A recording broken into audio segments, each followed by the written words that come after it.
ఇప్పుడు మీరు చూస్తున్న దేవస్థానం శ్రీ వెంకటేశ్వర స్వామి దేవస్థానం. ఈ దేవస్థానం మనకి నాగోల్ మెట్రోకి దగ్గరలో ఉంటుంది. మెయిన్ రోడ్ పైనే ఉంటుంది. ఈ టెంపుల్ కొంచెం డౌన్లో ఉంటుంది, మెయిన్ రోడ్ పైనే. ఈ టెంపుల్ కంచి కామాకోటి పీఠం వాళ్ళది. ఇక్కడ కింద కౌంటర్ ఉంటుంది, లడ్డు వడ అన్నీ దొరుకుతాయి.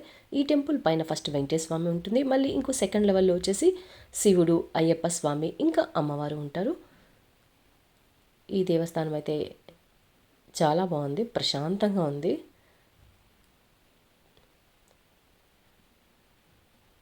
పెద్దది కూడా, విశాలంగా ఉంది టెంపుల్ అయితే. ఇది వెంకటేశ్వర స్వామి ఇంకా అమ్మవారు. ఇక్కడ తులసి అర్చన జరిగినట్టుంది, తులసి రాసులు పోసింది. ఇక్కడ కోటి అర్చన ఏమో చేశారు ఈరోజు,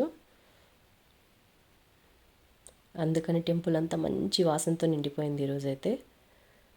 టెంపుల్ స్టార్టింగ్లోనే వినాయకుడు ఉంటాడు. ఇంకా అద్దాల మండపం కూడా ఉంది. ఈ టెంపుల్కి ఎప్పటి నుంచో రావాలనుకుంటున్నాను, కానీ ఇప్పటికి కుదిరింది. ఈరోజు మా మ్యారేజ్ డే, అందుకని ఈ టెంపుల్కి వెళ్ళాం. స్టార్టింగ్లోనే ఇలా గణేష ఉంటాడు. ఇంకా కింద ఒక సైడ్లో అయితే మనకి ఆంజనేయ స్వామి కూడా ఉంటుంది విగ్రహం. ఇక్కడ కూడా బాగా అలంకరణ చేశారు స్వామికి. ఇక్కడ మేము దిగిన కొన్ని ఫొటోస్. వాడైతే సేమ్ మనకి తిరుపతిలో లాగుంది.